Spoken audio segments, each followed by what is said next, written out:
Kiai Haji Muhammad Bakir yang ke-11 Al-Quran 04 sebagian dari surah An-Nisa 2 sekitar Ar-Rahim atau keluarga.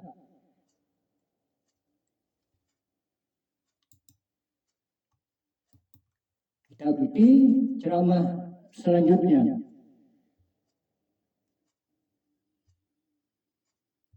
Takwalah kamu kepada Tuhan yang menciptakan kamu. Di sini lain lagi, takwalah kamu kepada Tuhan yang kamu sering minta-minta kepadanya. Alladzi tasa'alun, yang kamu sering kali minta kepadanya. Wal arham, dan takutlah kamu memutus hubungan keluarga. Nah, para muhibbin rahimakumullah.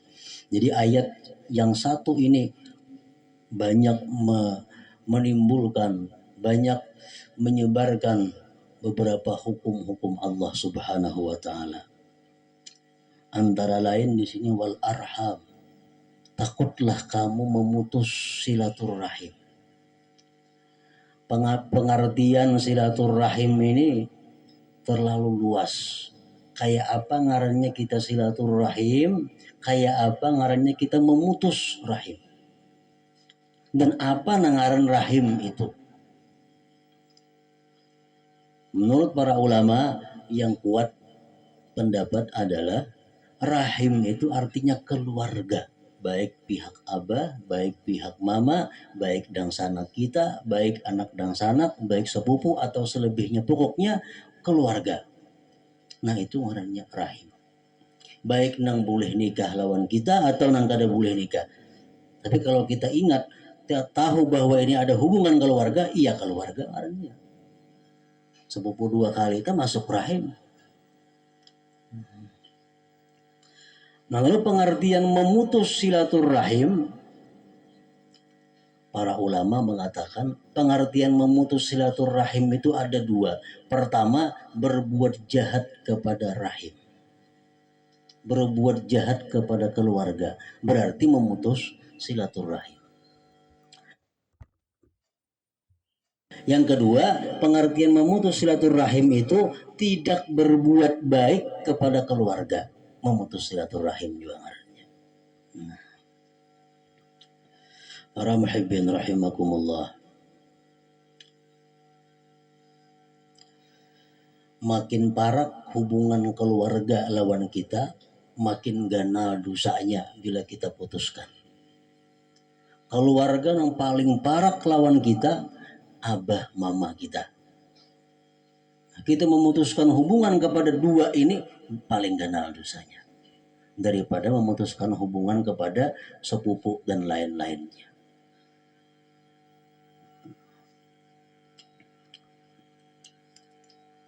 Kalau kita umpamanya disarui oleh sepupu kita, kita kada datang.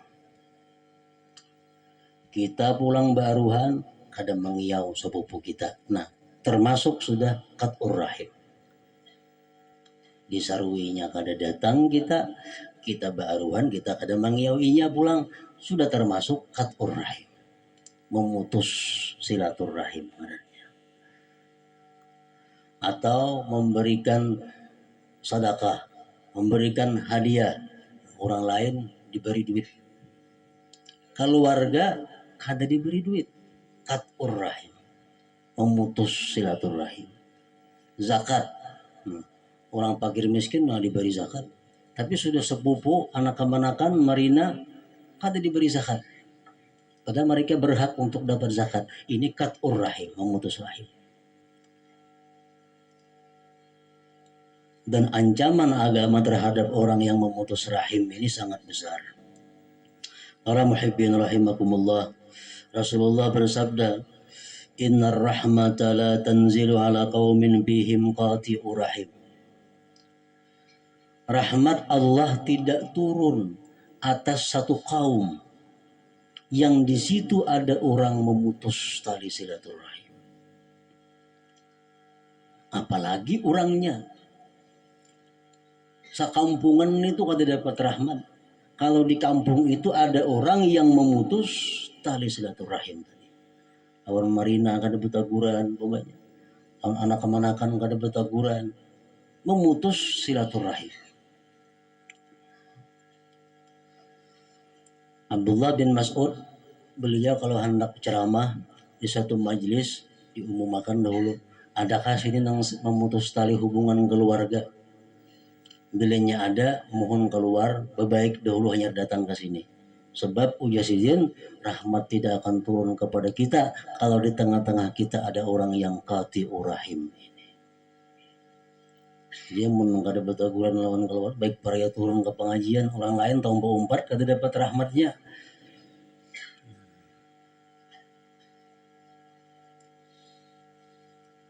Inna rahma la tanzilu ala qaumin fihim qati'ur rahim. Imam Ali Zainal Abidin berwasiat kepada anaknya Muhammad Al-Baqir, la tusahib qati'ar rahim. Ikam maka jangan bakawan orang nang memutus hubungan keluarga. Karena aku dapati orang yang memutus hubungan keluarga itu dilaknat Allah dalam Al-Quran beberapa kali.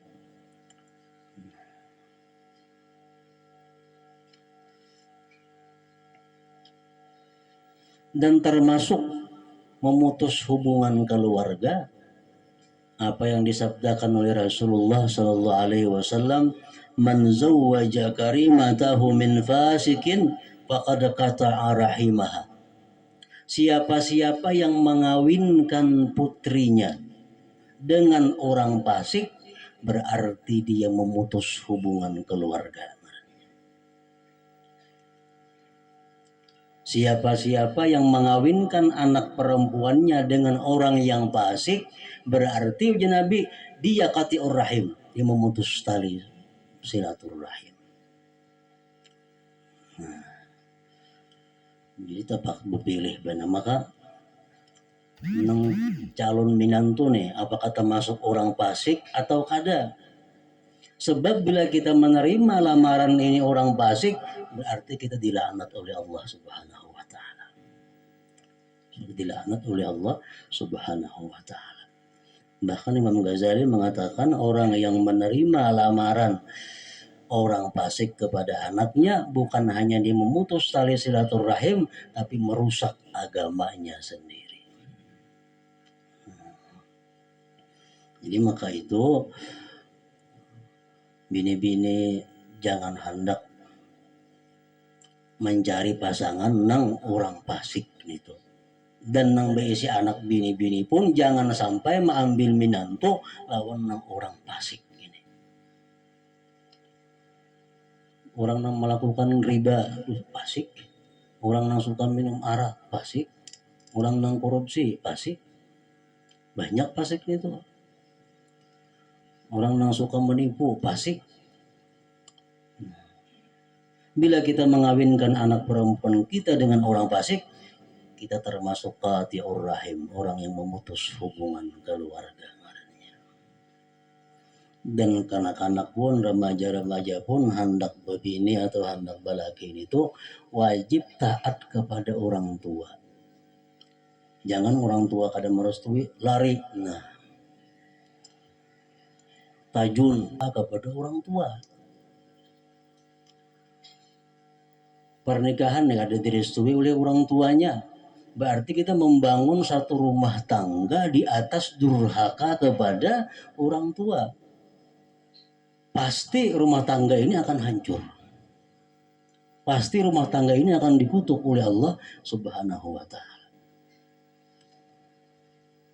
Jadi bagaimanapun persetujuan daripada kedua orang tua itu merupakan syarat utama untuk mencari jodoh pasangan hidup itu supaya rumah tangga ini menjadi rahmatan, wasakinatan, mawaddatan dan sebagainya itu.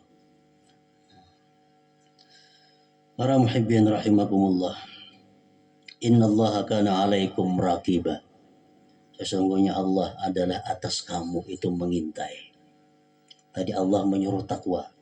Allah mengintai. Allah melarang memutuskan silaturahim. Allah mengintai. Allah bukannya menyuruh, kadang mengawasi lagi, kadang Allah menyuruh dan mengintai.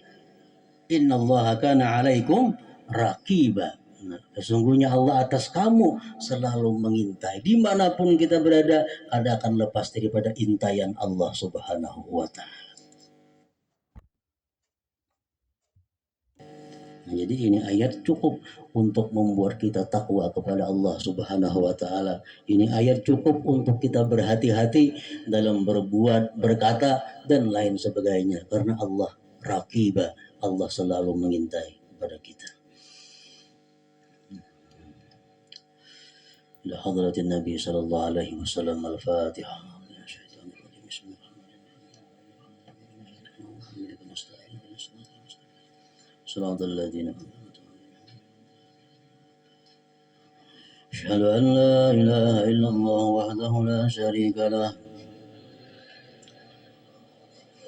وأشهد أن سيدنا محمدا عبده ورسوله